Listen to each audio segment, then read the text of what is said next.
তৃণমূলকে ভোট সারা পশ্চিমবাংলার লোক দেবে না, তাই এই ধরনের চালাকি হচ্ছে। ভোটের আগে গীতায় হাত দেওয়া, যারা গীতাই মানে না তারা গীতায় হাত দেওয়াচ্ছে কেন লোককে?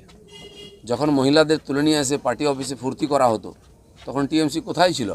মানুষ কি ভুলে যাবে এত তাড়াতাড়ি?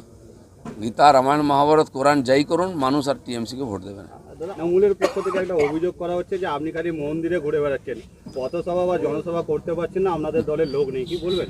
যারা মানুষের কাছে যেতে ভয় পায়, মন্দিরে যাওয়ার মুখ নাই, যারা চোর, তাদেরকে কাটমানি খোর লোকে জানে, তাদের মন্দিরে ঢুকতেই দেবে না কেউ। আমরা তো মন্দিরের সংস্কৃতি করি, আমরা মন্দির বানিয়েছি, আমরা মন্দিরে যাবো না কি ওই চোরগুলো যাবে? যখন সভা করবো না ওরা দম নিতে পারবে না। আমাকে তো কেউ তাড়া করেনি এখনও, ওদের ক্যান্ডিডেটকে তাড়া করে তখন মার খেলে মন্দিরে যাবেন, তখন ঠাকুরের পায়ে পড়বেন। আরে ঠাকুরের পায়ে আগে থেকে পড়ো না, তাহলে মার খেতে হবে না। পিঠে মারের দাগ নিয়ে মন্দিরে গিয়ে আর ওখানে গিয়ে তপস্যা করছেন, দাদাগিরি আমি এখনও শুরু করিনি।